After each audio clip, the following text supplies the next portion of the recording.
Greetings, everybody, and welcome to another episode of Poddywood. Halloween is over, so I'm not doing any kind of cliched intro this time around. I will leave it just simply as, my name is Steve Hesser, and I'm one of your co-hosts, and I'm joined, as always, by... The slightly deaf because he forgot to turn his volume down during the opening music, Andrew Roger Carson. Well, that was a bit silly, wasn't it? You know, since I've been doing it from my laptop, it's so misleading over how different these tones are in my laptop. You've done it a few times now, haven't you? I know. I know. I just fail to learn. It's starting me off on the bad road now because I'm just trying to regain my hearing. It's all right. Speaking of hearing, I've sat down here and I've got the microphone in front of me, the laptop over on one side, and I think something might actually be in one of my cups of my headphones. Let me just take this off. There is. I thought something was pressing on my ear. It's a what is this? It is a Birra Moretti bottle cap. I've not had that in weeks. How the hell's that got in there? Oh my god! What the hell? I thought something was scratching my ear. There you go. That wasn't an added sound effect. It wasn't really the sound of the cap. A bottle cap. The room. Speaking of sound effects, though, before we do kick off, as we're recording this, it is on the lead up to November the 5th, Bonfire Night here in the UK. So you may hear some idiots setting off fireworks in the surrounding areas of probably both our houses. So if you do hear like a bang in the distance, that'll be what it is. Okay. That'll be the same here. At the end of the day, we're just prisoners to it. But speaking of being prisoners to it, Steve, let's talk about what's in the fuck me, this bargain bin should have been set on fire and dumped in the North Sea. What's in the box from last week? Yeah, well... The return to 2007, apparently. Yes, I noticed that as well. Don't think I didn't. We've not had one from 2007 for a while now, have we? I know, and joy to the world. Look what we got. Yes, we've got Saw-alike. We've got Diet Saw. Saw, but fewer calories. Yeah. It's exactly that, really. You've got a... Can we actually say what the movie is? Yes, it's Captivity. There we go. That might help, yes. Yeah. Captivity, starring Alicia Cuthbert, who I keep getting the name wrong. I want to call her Elijah Dushku, even though I know that it's not. Not in she the must slightest. Get that all the time at Comic Cons across the world right now. Probably. It's like you're the girl whose name is no, that's not me. And she plays a model called Jennifer who is mysteriously kidnapped and then wakes up in a cell, which is all concrete walls and everything, and she finds herself at the will of a mysterious serial killer. So it's kind of like Saw in that regard, as the guy wants to play games with her, and there's all kinds of torture devices, and you know, the movie opens with a guy with like a plaster mask on his face, and something happens, and it's not entirely clear, but then later on it kind of turns out that it might actually be like acid that gets fed up his nose and then he bleeds out.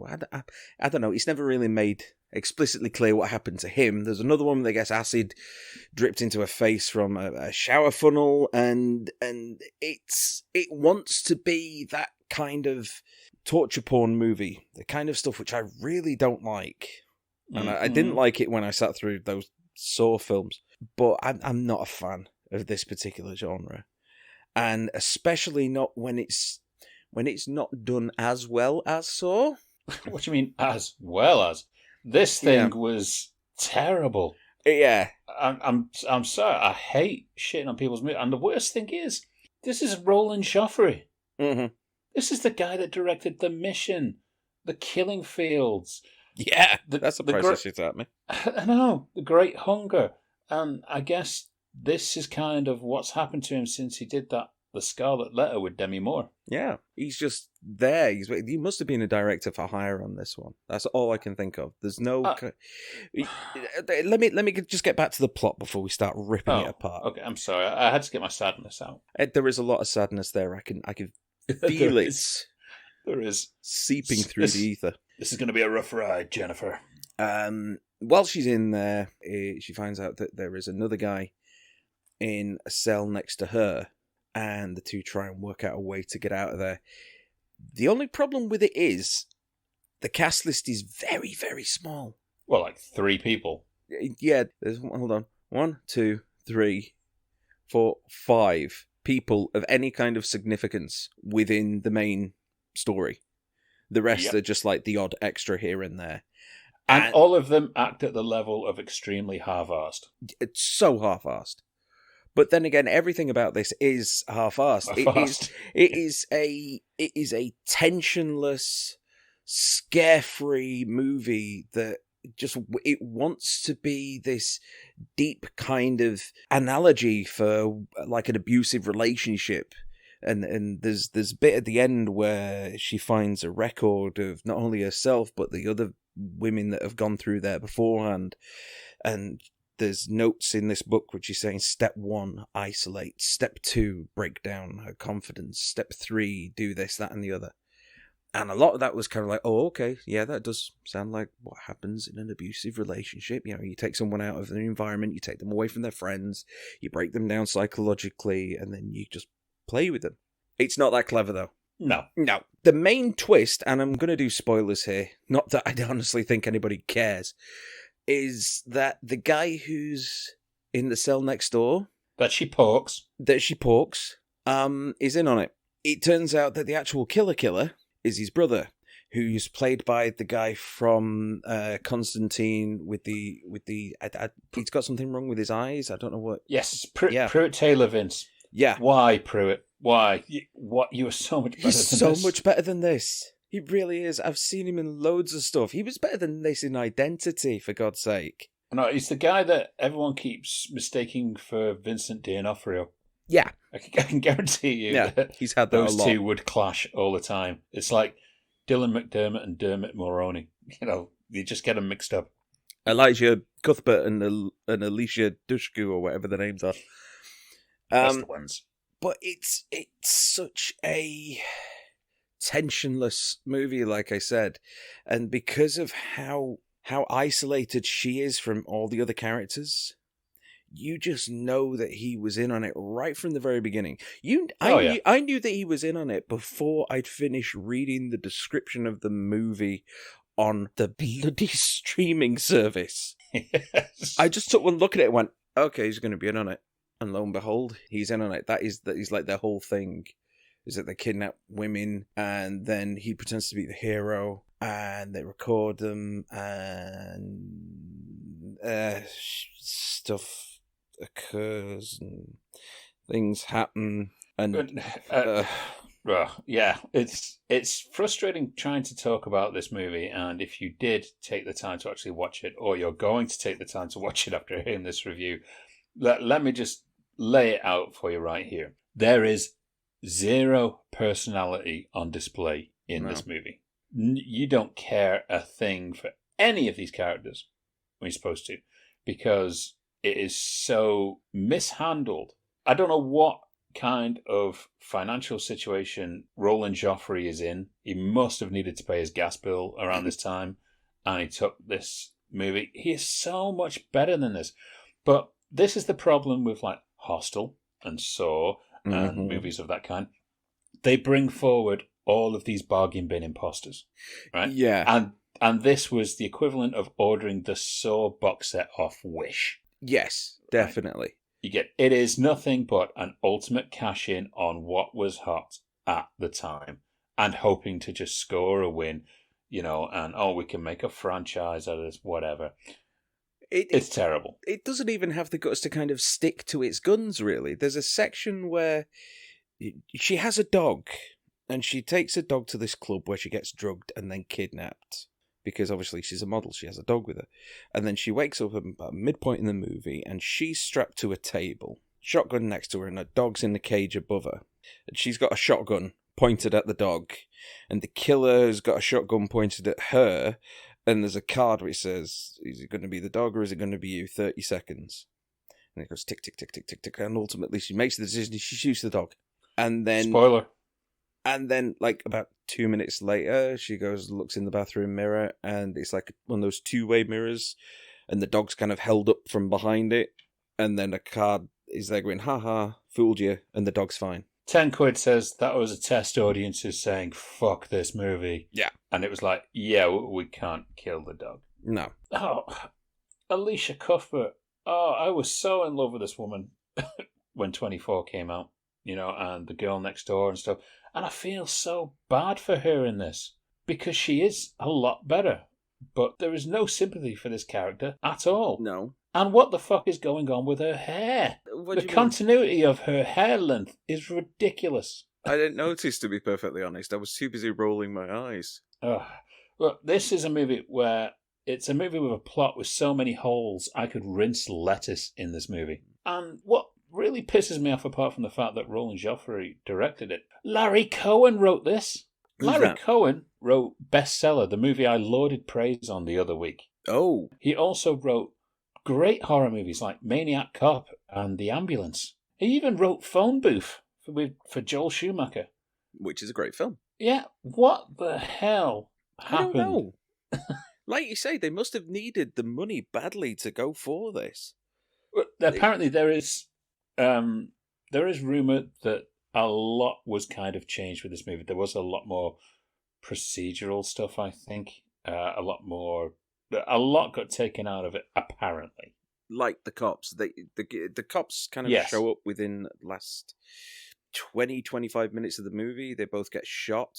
Yes, I understand they had a lot more in it, and I think they got taken out. And that wouldn't surprise me, because that's more Larry Cohen style. He loves, the whole police procedural and stuff like that. You look at Bestseller, Maniac Cop, The Ambulance, and Phone Booth as well. Mm-hmm. They're all police procedural and in dealing with this stuff, which is why this was so shocking. It was like, I can't remember, was this a Lionsgate movie? It was a Lionsgate movie. Oh, well, now we know.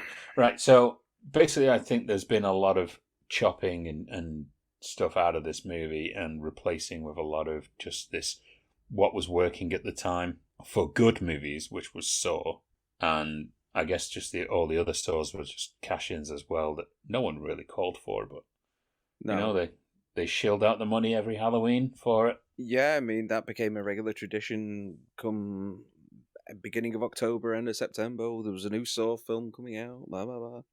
Still happening now with the Halloween franchise just recently, and we're going to get more. We're going to get more and more stuff. We've just had a really successful Hellraiser reboot, and I'm sure we're going to get more of that every year now. It's always frustrated me when I was in film school, because a lot of people would always say, oh, we're going to direct any old horror or something like that because at least that's going to sell and get us on the ladder. It won't, no. It doesn't. No. I know so many people who have directed really terrible, shoddy horror stuff and took the lowest deal you couldn't get, scraping the barrel at the American film market and picking it up for pence. Right. I'm nothing in this industry. I'm well, neither am I, but Yeah. But even I know that you will only get as much as your last paycheck. And if you start devaluing your last paycheck, then your money is just going to go down and down and down until you're working for a pittance, until you're paying someone else to come to work. So, guys, don't do this. Horror movies need to get made, sure, but if you actually are serious about your career and you want to go out there and you want to make these films, for God's sake, make sure that you ask for the money that you want. If you get knocked back and you don't get the part, then fine. But at least you will be able to live with yourself that you actually pushed your own agenda and thought of yourself first before committing to something which would just see your stock devalue. Yes. And to be honest, we are in a kind of golden resurgence of horror at the moment. This year has seen amazing contributions to horror. Brilliant films. Jonas is talking about it himself on the shows that we've had on. Lots of indie ones as well. Yeah, the independent scene horror is really making great strides. I watched The Night House last night, which was brilliant. An amazing film. Is that a sequel to In the Night Garden? No, but it's just as scary. It is a great time for horror now, and I think the torture porn thing is just kind of dying out now. Thank God. I think, even Chris Rock trying to resurrect Saw with Spiral just kind of sank without a trace, as soon as it was released straight to Prime. and I just had my fill of Saw by that point. Hostel had Hostel 3, and then that died a death. Hostel 3 was terrible. And I'm kind of glad to see that torture porn take a back seat now. Yes, me too. And I'm not in a rush to see that subgenre come back. No, I'm not. Like I said, I'm not a fan. Yeah, and I think kind of rounding it out on Captivity for what's in the box. Yeah. I think this is something we both agree on that probably, what is it, sitting at 7%? Something like that? it deserves to be there, you know, because it just doesn't try. And I think that's his biggest crime. I don't know what that's to do with, like you said, like the test audiences hating bits in the moment to reshoot things, or if it was just a weak script to begin with and just a paycheck for the people that made it. Whatever it was, it didn't live up to it. The only real thing that I was ever excited about throughout the whole film is when I realized that the killer's surname is Dexter. Yeah. That's it. Yeah. That's the only thing that got me excited, just thinking about a much better serial killer. Very true. But you know what? It's not the only horror film that you have watched this past week, because you actually did follow my advice from the last show. Yes, I did. And watch 30 Days of Night. Yeah. Josh Hartnett and Melissa George. Melissa George, and the guy that played Baal in the second series of Ash vs. Evil Dead. And later, what, you didn't like Ash vs. Evil Dead? What's up? No, I just never watched it. Oh. All right. So I wouldn't know. Great fun. Watch it. It's brilliant. So, yeah, we went into it in detail last week, but if you didn't listen to last week's episode, 1, why haven't you? 2, why don't you go back and listen to it? And 3, if you're not going to do that, then I'll just quickly fill you in. Town in northern Alaska. Over a period of like about a month, there's no daylight whatsoever. Vampires descend on the town, start killing everybody, and there's a few survivors that have to make it through the next 30 days before the sun comes up and all the vampires are dead. Simple. Great little setup, great little premise, based on a comic book by, I think it was IDW Publishing, I think. I believe you're right, yeah. Now, I didn't think it was perfect. There were a few little moments, and I'm not sure why it was the way that it was, whether it was reshoots or whatever. But there's a couple of little moments which didn't quite gel for me. Like, it happened a couple of times in the movie that they'd leave a place and then come back to the place to find people gone. Now, the first time that happened is just after the attack, and the vampires attack the station. And there's a guy in there played by Ben Foster who's kind of like the Renfield for these vampires. Yes. And he goes into the town and sets things up and cuts lines of communication and so forth. And he's there going, oh, why didn't they take me? Why didn't they take me? They took someone else. And Josh Hartnett's going, oh, no, they took my brother. They took my brother. Why didn't they take my brother? And it turns out he's safe at the diner. But I was just thinking, no, at any second, his brother's going to turn and he's going to be like the Renfield, and they've done something. They've been playing mind games with this kid, or they've done something to kind of hypnotize him. But no, it didn't happen. And there's never that explanation as to why he left. Or did I miss that? I don't know. But That's never crept up in my thinking, to be honest. So there must have been some kind of explanation for it. Probably. And it kind of happens again later on, where they aim to meet at like a major like processing station, where like the biggest Chekhov's gun moment of the film comes in the form of a trash compactor thing full of like 2 rows of mulching teeth, and they just rip anything apart that goes into it. As soon as I saw that, I thought, oh, there's vampires going in there later on. I was right. But it wasn't quite the movie that I thought it was going to be. I was expecting it to be a little bit more like, maybe kind of like your zombie film, or I don't know, Assault on Precinct 13 or something, where they're in like a fairly defensible position, and then the vampires are trying to get into them, and then they kind of like start turning on each other. You know, the biggest enemy is mankind or something. But a lot of it is very different than what I thought it was going to end up. And they spend time in a attic of a house, and then they end up going foraging, and that goes wrong. And then they go somewhere else, and then they stay there for a few days, and then they go somewhere else, and they stay there for a few days. I was kind of expecting more to happen between the initial attack of the vampires and the final confrontation. And it does have a few little bits, but ultimately I was expecting there to be another set piece between those 2 points. But did you enjoy it? I did, yeah. I did. Good. That's all I give a shit about. Yeah, I did. Fair enough. Well, you're saying Halloween is just over, but we were recording this the day before Halloween. The clocks have either gone back or they're due to go back. I don't even know anymore. They're going back. Oh, no, they went back. They went back last night. Actually. See, you don't even know. We don't know. That's the state of the UK at the moment. We just don't know whether we're coming or going. We don't even know who's in charge at the moment. God, it could be a loaf of bread, and at least that knows its sell by date. So, I guess we can at least delve into some anniversaries. We watch them again all of the time, or we get them on Prime for free. But we only know how old they are when we learn their anniversary. And we're back. Right, anniversaries! Anniversaries! For the last week of October throughout the many years. Now, you would expect horror. Spine-chilling horror. Well, you get 1 horror and 3 that are not horror. All right. But we're going to start off in the year 1982, when First Blood was released. Oh, I was trying to preempt you then, thinking, there's the horror thing. Is it going to be Poltergeist? I know that was released about the time. No, First Blood. I have seen First Blood, or more to the point, I've seen like about the first half hour of First Blood. Haven't seen the rest of it. Well, you know what? If you would have watched another 10 minutes of it, you probably would have bought the international rights within 5 minutes. Because when people first saw First Blood, when it first went to the film festivals, apparently within the first 40 minutes, the international rights were sold instantly. Right.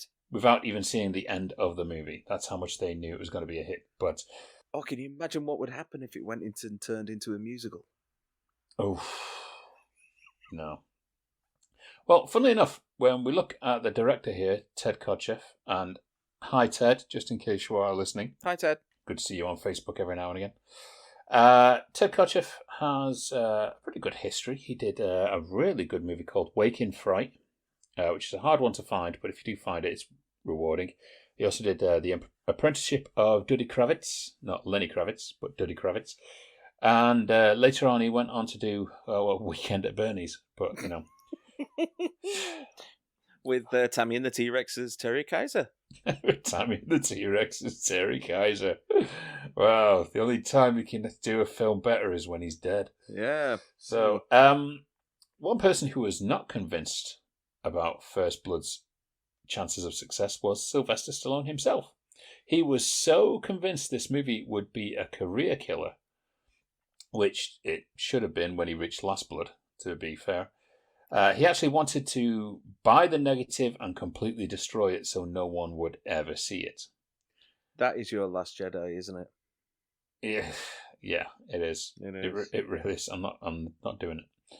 But the truth is, this was the first Sylvester Stallone movie away from the Rocky franchise that was a hit for Stallone, because he had other movies like Fist, The Italian Stallion. Oh, God, yeah. And Paradise Alley was another one, which was about him and his brother Armand Assante. I'm sure I've seen that pairing somewhere before. But I didn't know that. That paints Dredd in a whole new different light, doesn't it? Oh, it does. I can fully realise now that Judge Dredd might be a sequel set years after Paradise Alley, when they were both trying to become professional wrestlers. Oh, God. And yeah, it's a movie that sank without trace, and I've seen it, and it truly is terrible. I think they did Nighthawks as well, which I don't think is a terrible movie at all. It just wasn't a hit. And it featured Sylvester Stallone in drag. Yeah. Worth seeing it just for that. But so this obviously created the biggest action hero icon of the 80s, John Rambo. Who has just had so many imitations throughout Hollywood and Turkey as well, just in case you haven't seen that fantastic version of Rambo that was shot in Turkey, and you can go on YouTube and find it. It is hilarious. But funny enough, you had Richard Crenna, who was playing Colonel Troutman, and he was not originally Colonel Troutman. Oh, who was? Kirk Douglas. And Kirk Douglas actually did film scenes as Colonel Troutman, and then apparently either left the movie or just had a disagreement and decided to abandon the role. And then Richard Crenna was brought in, and obviously that made Richard Crenna a more famous name, I guess. That's what our generation knows Richard Crenna for. Famous enough to repeat the part in Hot Shots Part 2. Yes, the only other thing you remember him from. Yeah. Also, you had Brian Dennehy, a fantastic turn. You also have a very, very young David Caruso in there, playing one of the police officers. Yeah, I'd forgotten he was in it, actually. Yeah. And you know what? First Blood is an amazing movie. It really is. I keep seeing it, I'm like, I cannot believe how great this movie really is. Rambo First Blood Part 2 just really starts getting into the whole superhuman Rambo, and then Rambo 3 is just ridiculously roided off his face at that point. What I can't get over to this day, really, is how much of an anti-war film the first one is. Like I said, I've seen like about the first half hour, but I know enough about it to know that. It's a major anti-war film, and then all of that is undone in the sequel, which is, you know, when you're releasing war toys and a cartoon based on glorifying war and everything, it just completely went against the whole concept of that character. And it features one of Stallone's early greatest performances in the scene where he has this breakdown at the end with Colonel Troutman, and he tells his story of what he went through in Vietnam and how he was treated when he came back. And it's genuinely brilliant and so convincing. And, you know, the movie ends the way it does. And I think it is a classic movie. And I think Rambo First Blood Part 2 it's fun. That's before Rambo just got ridiculous. But, you know, it's written by James Cameron. So I'm surprised that, you know, he wasn't going in and wiping out loads of blue aliens. I'm surprised the film wasn't like about 5 hours long. It probably was. But there was that alternate ending. And I know that you're not big on alternate endings. Oh, yeah, you must know shot. about this. No, he shoots himself, which I think is a really nice moment where it's like, I don't know many movies where the hero actually takes his own life, and I would be very, very interested to know if I could peek into an alternate dimension, how the landscape would have changed if that had happened. I know that there was also a different ending where Colonel Troutman shoots him, and a shot of that is used in Rambo 4 when he's having this dream. And they use an actual shot from that. I didn't know about the one of him shooting himself. Yeah. But no. First Blood was released in 1982. It was a huge hit. Thankfully, Stallone did not get his way and destroy that movie, because it really is a fantastic movie. And I think if he had, Stallone wouldn't have had a career past Rocky, probably. No. Because it was Rocky and Rambo keeping him going throughout the 80s. And Cobra! Fuck.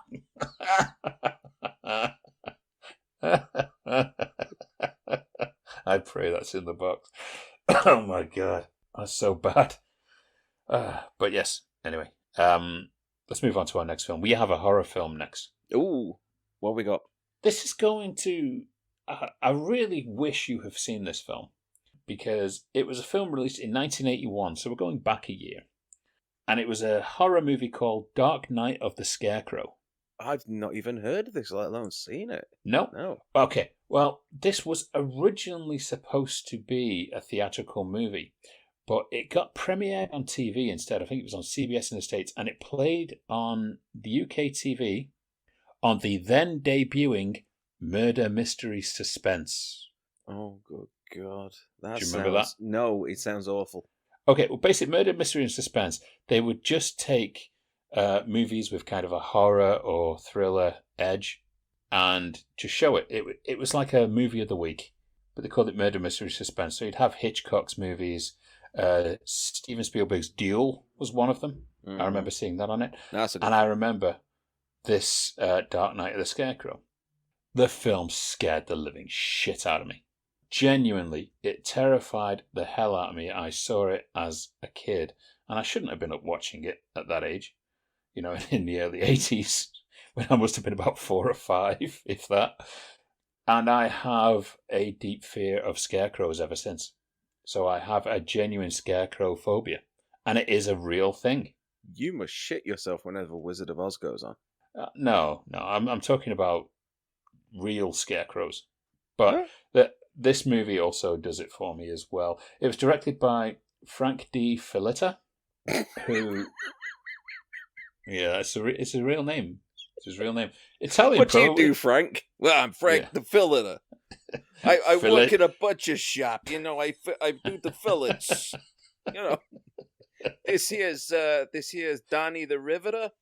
This is the Mike the Baker.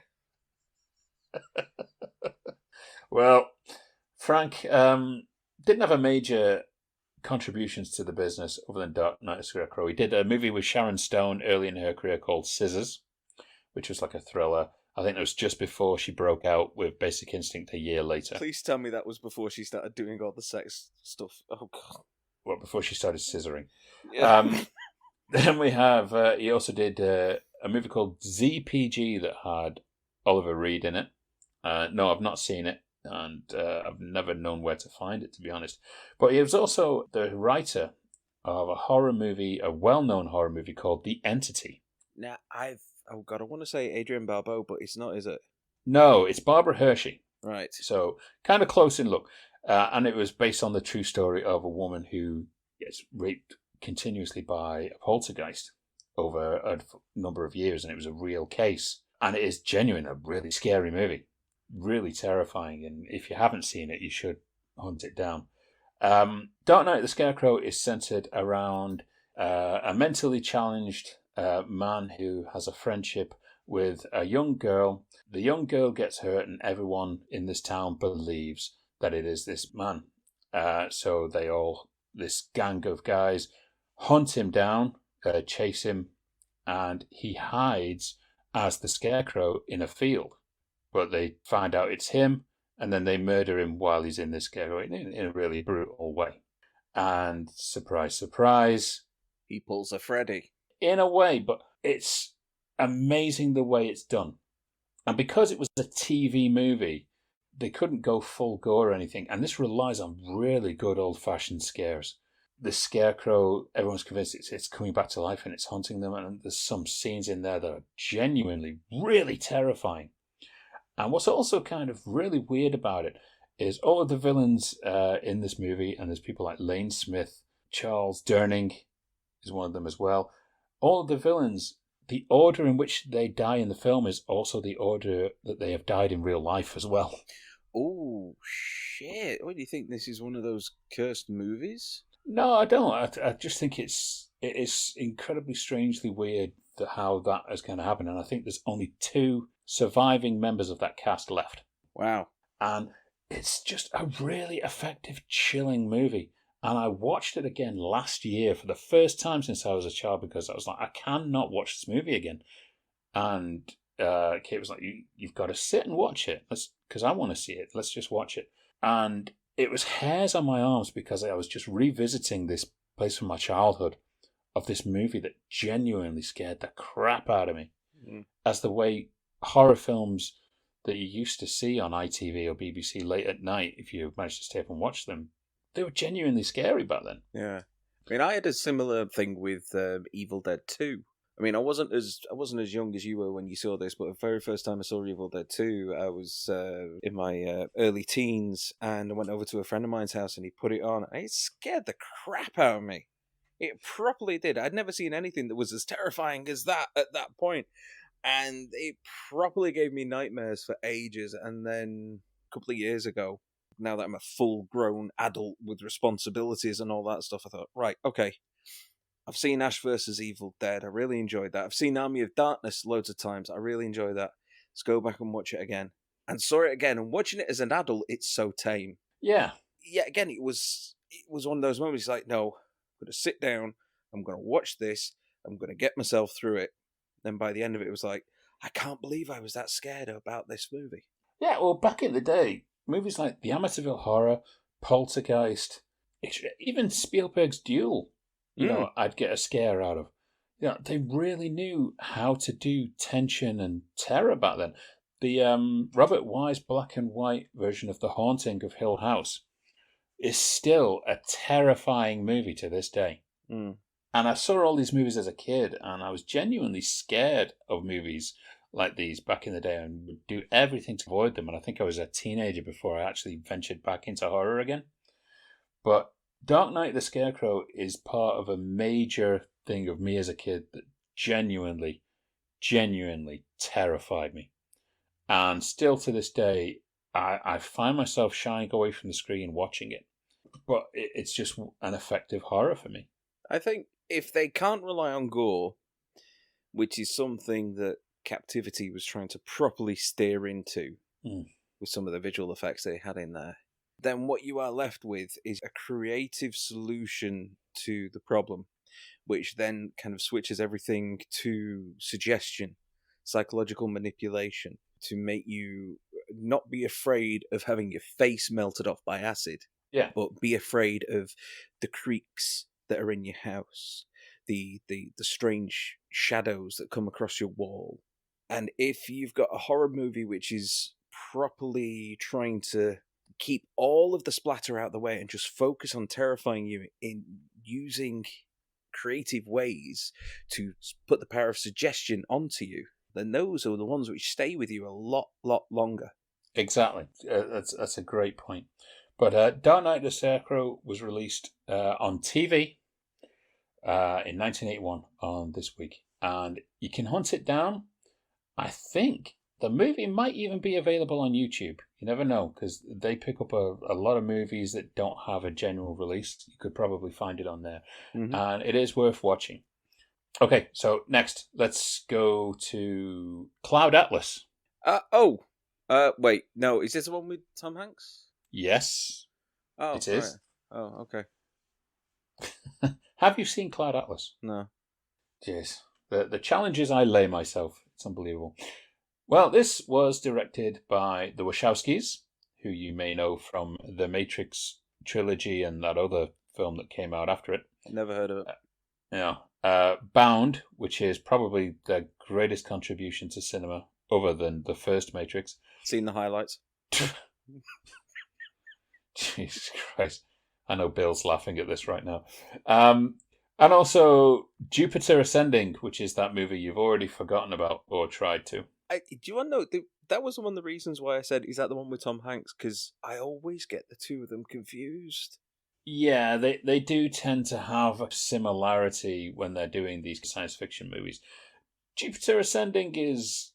I could see the potential in it. I just couldn't see why I was watching it. You know, it's nothing stand out, really, which is a shame. It's just one of those big budget movies that just seem to get shot out. Shat out, maybe. Yeah. I keep getting mixed up with, is it Mortal Engines?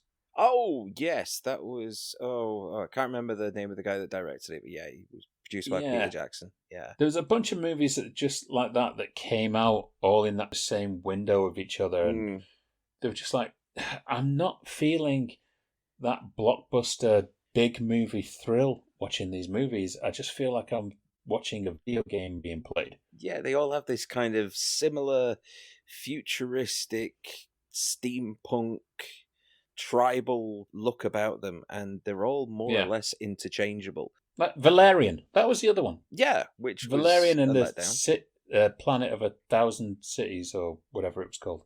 So yeah, it was also co-directed. So the Wachowskis co-directed Cloud Atlas with Tom Tykwer, and I hope I've said his name right. So do I. He directed the classic cult movie Run Lola Run, but he also directed Perfume: The Story of a Murderer. I'll say that again. Perfume: The Story of... I'm mispronouncing my worms. Yes. Perfume: The Story of a Murderer. Got there in the end. One of Neil Pretty's favourite movies. Also Babylon Berlin as well. This movie, the Wachowskis probably never would have made if it hadn't have been for Natalie Portman, who gave the book to Lana Wachowski. Now, Lana, or I believe it was Larry around the time. Yes. So they were going through the transition during this movie. Yeah. Okay, which was the big story that came out at the time. And Natalie Portman apparently gave the novel to Lana to read. And they instantly fell in love with the story of Cloud Atlas. Trying to explain the plot of Cloud Atlas is nigh on impossible. Isn't it something like, what was the name of that Hugh Jackman movie? Was it the Wishing Well or something, where he was kind of like a time traveler and he was... Oh, The Fountain. The Fountain, that where he was kind of like traveling about the place and he was meeting Aronofsky's his life movie. Yeah, no, it's something like that. Oh. This is a story that basically utilizes the same characters, but throughout something like 6 or 7 different time periods, and all of these stories kind of interconnect throughout these portions of history, and it's fascinating. It really is. I do really love this movie. And I was so pleased because Bill gave me his Blu-ray copy of it, and I was like, "Oh God, this is amazing! I'm having this," because it is a Warner Brothers movie. But Warner Brothers apparently, and Bill's probably going to pull me up on this, Warner Brothers apparently pulled the financing of this movie over budget concerns, which is nothing new in today's Warner Brothers, I guess. But back in 2000, I want to say 2013, I think it was. Generally, Warner Brothers was all about representing the artists, things like that. So the directors, that ship has sailed. Yeah, well sailed. Yeah, it's going to be interesting 6 months from now to see what is going to happen. The directors, they waived their fees, and the Wachowskis ended up putting $7 million of their own money in to make this movie, and $20 million of the budget came from the German government, of all places. Yeah, you made the run. That is very nice, yeah. And Tom Hanks was incredibly enthusiastic about the project, and he managed to help raise the rest of the money as well. Now, you may have read... Is that directed by Paul Verhoeven as well, yeah. Yes. Oh, I loved him in The Man with Ron Virtue. Yeah. What's the money pit? Oh, the house it fall down. Oh. Were we doing Verhoeven there, or are we going back to German? I've no idea. So, interestingly, we read recently, Tom Hanks said in an interview he's only ever made about 5 good movies, which sent uproar, because obviously we know he's done a hell of a lot more, but him personally, he only thinks he's done 5 great movies. And this is one of them. Really? This is one of the films that... Did I say Tom Cruise? I fucking did, didn't I? I'm going to start back again, because I'm pretty sure I said Tom Cruise in there. I don't want to misrepresent and someone think they've missed a Tom Cruise movie. Okay, sorry. Well, Tom Hanks recently in a news interview said he's only really done 5 good movies that he's enjoyed. Yeah. What? Unlike Tom Cruise, yeah. Unlike Tom Cruise. Yeah, unlike Tom Cruise. So you fucking throw me off now. I'm going to start again. Stop it. There's nothing worse than self-doubt. Right.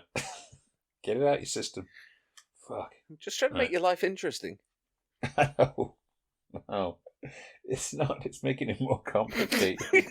All this is staying in, by the way. I'm sure it is. Right. Take fucking 3. In a recent news interview, you bastard. Oh. Yeah, we get the gist of it. He said he's only had 5 good movies. Apparently, he counts Cloud Atlas as one of them. There. Did he say which were the other 4? Because no, I'm counting. Saving Private Ryan, Philadelphia. Less said about Forrest Gump, the better. Apollo 13, Dragnet, Bachelor Party. Come on. I can't believe you seriously just included those ones in his entire huge filmography of classic movies. Yeah, it was a joke. You see, you stick like the shit ones on the end. Okay, all right. Now I'd say he's probably going to throw in Castaway, because I know that he really felt a lot of pride for that movie. Saving Private Ryan will probably be one of them, and I reckon Big. Maybe. It's definitely not going to be. Was it Larry Crown? Everyone forgot he made that movie. So yeah, Cloud Atlas, I think, is a great movie. It really is. It's one it takes a lot of patience for. You really have to sit and watch this movie and soak it all in, because you walk out of a room, you're going to come back and feel you've missed something, and you probably have. It is a film that you do need to pay attention with and have patience with, and it is so rewarding. And you never really get to see Hugh Grant playing a real villain, but in this, he gets to play that villain 7 times. 7 different iterations of that villain. It's great. Unlike The Matrix Resurrections. Oh, yeah, we just have to forget now. Oh, you people with your meta shit. Yeah, stop being meta, please. No one seems to get the point that we come to films for escapism. Why remind us that better films exist? Yeah. Just concentrate on the story you're writing and making. And a person who should have took that advice is the next person on our list of anniversaries, back in, I believe, 1998, I think we're going back to here. Danny Boyle directed A Life Less Ordinary. I think this is one of the Danny Boyle films that I forget exists. This is the Danny Boyle film that everybody forgot exists. I don't even think Danny Boyle remembers he did this movie. This was Danny Boyle's first foray into kind of a Hollywood movie, into the full mainstream after the success of Shallow Grave, which is an amazing movie. Trainspotting, of course, iconic. Years later, he'd do 28 Days Later, brilliant. 127 Hours, brilliant. Slumdog Millionaire, brilliant. And this is the one movie I feel, apart from The Beach, maybe, that is the weakest entry in the Danny Boyle cinematic canon. Did he direct The Beach? I thought that was Alex Garland. No, Alex Garland wrote it. Oh, right. Yeah. Really? I didn't realise that he directed The Beach. Yeah, I guess that's the other one people try and forget. It's not a great movie. It's a movie. It's just not a great movie. And A Life Less Ordinary is not a great movie either. It is a movie that has this violent clash of tones. It doesn't seem to know exactly what kind of movie it wants to be. Because you look at it and you think, okay, there's a bit romantic comedy here, but this has a bit of a Tarantino-y kind of vibe as well. It's Ewan McGregor again, so it's just like falling back on the same actor that he's already used twice to great effect, and I can understand why they do it. Cameron Diaz in a role that was originally planned for Julia Roberts. And it was just uneasy. I remember seeing it and I was like, this isn't the best. And every director has that movie, that was an experiment and didn't work. I believe this is Danny Boyle's experiment that didn't work. What's the plot about? Remind me. I don't even remember. That's the strange thing about it. If you don't remember it, then, oh my God, it must have been confusing as hell. No, it's just kind of forgettable. And I'm not saying that in a very negative way. It's just not a movie that stands out. The one thing that I can remember about it is British comic book 2000 AD actually did a comic book adaptation of this movie. For, I think it was something like 3 to 6 issues. Right, really? Yeah, but that still puzzles me as to why. And I think obviously it was just, this Brit film phenomenon that was going on at the time. For some reason, I don't know why. I really don't. I keep thinking of Eternal Sunshine. Of the Spotless Mind? Yeah, I know that the two are completely different films. Yeah. But because I can't remember anything about A Life Less Ordinary, in my head, it just keeps swapping it with all the weirdness that's in that film. It's a strange thing because I remember Faithless did the song Don't Leave for it. And from what I can remember, Cameron Diaz is kidnapped. She's the daughter of Ewan McGregor's boss. And there's some kind of subplot where there's 2 angels that are sent to Earth to check if love is possible between these 2 people. And that's what I can kind of remember. Oh. It's very offbeat. Right. It is a very strange movie. I mean, it's got a great cast. Any movie with Holly Hunter in, usually I'm like, this is going to be amazing. Holly Hunter is possibly the greatest actress ever. Turn the right. Yeah, you've got Stanley Tucci in there, who is gold in anything you put him in. You can put him in the worst movie in the world; he'll be great in it. And you've got a great supporting cast in there of a mixture of English and American names, but it's just so unmemorable. And I think that is the major problem, and I think a lot of people would agree. I mean, you toss this up there, The Beach and A Life Less Ordinary, and I think it'd be hard, but people remember The Beach? Not for the right reasons. People remember No, him but for the you can remember what Leonardo. the plot is, and you can remember the trailer. I can't remember anything majorly about this movie, and I only watched it this week for a catch-up. You just brought up Faithless. Don't Leave. Yeah. I've just remembered Pure Shores by All Saints. Yes, for The Beach. Yeah. Take me to my beach. Better song than the film. Yeah.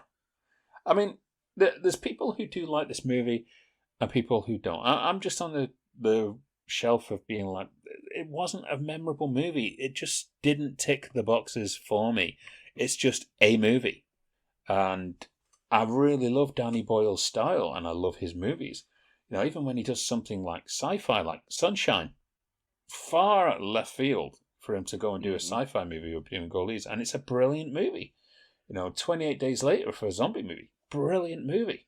Well, I did read an interview, or it might have been on TV. Something I've definitely seen some kind of an interview with him, and he was saying that he never likes to do the same kind of film twice. Yeah, he always like likes to the try Coens in that way. Yeah, he always, like you say, he starts off with the very, very dark black comedy of Shallow Grave, and then you've got the gritty urban exploitation-ish film in Train Spotting. Then, if you look at it, he mutates and grows, and you've got the sci-fi, you've got the horror, then you've got the romantic comedy, then you've got the drama, and he's constantly changing what it is that he does. And he was on Top Gear. He was being interviewed about being the star in the reasonably priced car back when it was good. And he said that no matter what it is that he does, his dad always says, it's not as good as Shallow Grave. Yeah. So I can fully understand that. I mean, I was introduced with Danny Boyle with Shallow Grave. So I saw his debut and I was like, this is genius. So Trainspotting, the book they said could never be made into a movie. And it was one of the biggest, well, I'd say British films. It's a Scottish movie. But it's one of the biggest films of 96. Yeah, it was huge. It was everywhere. I mean, I think it was a good 2 years after the film came out before I actually got to see it. But even I had the poster. Yeah. That iconic poster with the orange writing. It was massive. It was just a genius. That film must have made more money, and it was an independent. But it must have made so much ridiculous amounts of money. And that was what really ushered in the Cool Britannia movement, because that was right up there with the Cool Britannia movement of the 90s that sadly just ended up dying in the early 2000s. Yeah. But it was a period of life, damn it. It was a great period. It was, and I think that's why I miss the 90s so much, because there was just this huge surge and resurgence in British popular culture, from the music to the movies to the fashions to the political statements. New Labour came out. Everyone was saluting his toniness as being the greatest thing since sliced bread. Oh my God, it's incredible. Yay! I was at college. I was getting drunk legally for the first time. It was fantastic. And it was almost everything we did was part of this huge movement. Yeah. And, the Spice Girls, James Bond, bang. It was everything. Every single thing that was putting out. TFI Friday. Oh, God. We could do an entire show just on this. But, God, yeah. A Life Less Ordinary kind of came out at that point where it's like, look at Danny Boyle, and this is obviously his transforming out of the Cool Britannia and mixing into the Hollywood, and every director in the UK was, had hits and that have gone and done it. But this felt so disjointed. And it wasn't a case of we were so wrapped up in Danny Boyle, the guy from Slumdog, and the mega huge Trainspotting thing where we think every movie that he's going to do is going to be Trainspotting. It was just so tonally off that I was surprised when I looked back this week and discovered it was a Danny Boyle film. I'd forgotten. It was kind of just blanked out of... That's it. The kind of way that you blank 4 rooms out of Quentin Tarantino's CV. Yeah, well, to be fair, he wasn't the only director responsible for that one. So, Oh, come on. He was so behind bringing everyone involved on that. Right. That was Tarantino wanting to do that movie and saying, okay, but I want to do it with these 3 friends of mine, these directors, and make this experimental movie. And it's just a horrible experience to go through. great song for the closing credits, though. Oh, yeah. It did have a great song for the closing credits. Yeah, but yeah, A Life Less Ordinary, I just couldn't get on board with it. And even when watching it again, it was like, did I just judge this wrong when I saw it? And no, it still feels a miss. And I think it was a hit. I think it did pretty well. It was still within, the British culture, and Ewan McGregor, and, had Ian McNeice in there, who was usually very reliable. Just didn't work. No. Well, not everyone can score a goal all the time. No. Well, that's the anniversaries. Yes. Quite long-winded. We got a few of them in there. Yes. And more upon them than usual. But that means that we've got one last segment. And brace yourself, folks. You're not going to like it. What's in the box? What's in the box? What's in the box? What's in the box? What's in the box? And seeing as how it is Bonfire Night or Guy Fawkes Day or whatever you want to call it, the only thing that's truly going to blow up in your face is the movie that we're going to pull out of the box this week. But while we're there, talk to us about what's in the box while I reach in. Okay, well, Andy's having a good rummage. I'll fill you in. What's in the box is the part of the show where Andy's going to put his hand into a box and pull out the name of a movie, which in this case is going to be certified rotten on Rotten Tomatoes, i.e. valued at 25% or lower critics score. Now, if I have seen it, he's going to keep pulling out names of movies until he's found one that I haven't seen, and then I go away and I watch that the day before we record our next podcast. Simple. Yes. We may have to go back to good movies at some point, though. Well, to be fair, this has kind of been an interesting balance. Because we found something to generally defend on a lot of movies, and this week is the first time we've not been able to defend the What's in the Box challenge, because it really was that bad. It's going to be interesting for next week, though, if you've not seen this movie already. Yeah, because I don't think up until last week we'd had any movies that you pulled out first time around that I had already seen. True. So let's see what we got. Okay. Well, we're stepping out of horror, which is good. Phew.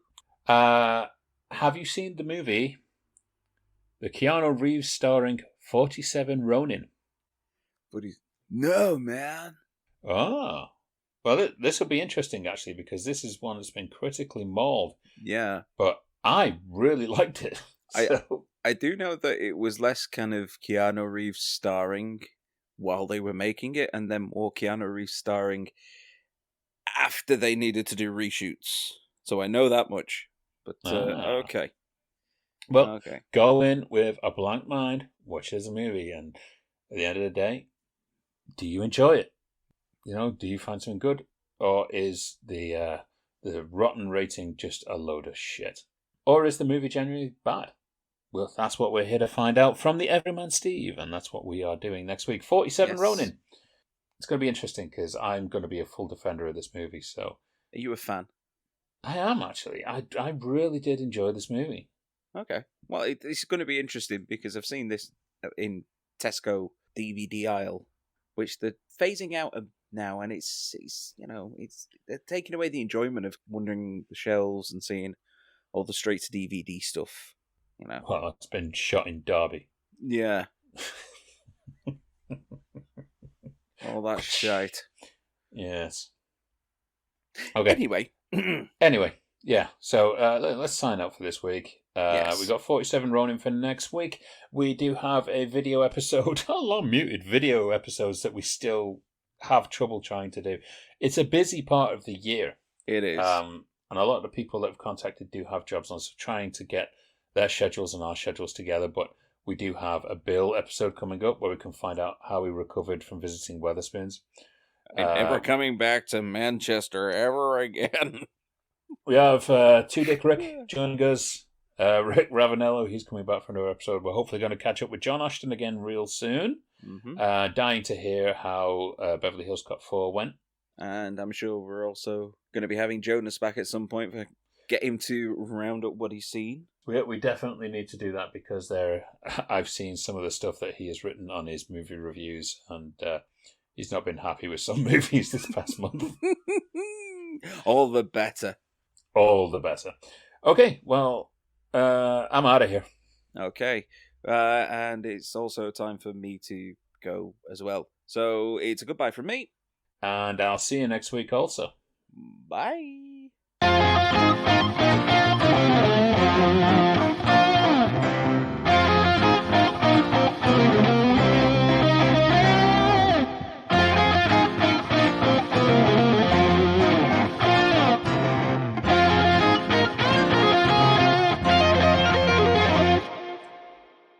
Told you should have watched Saw 4.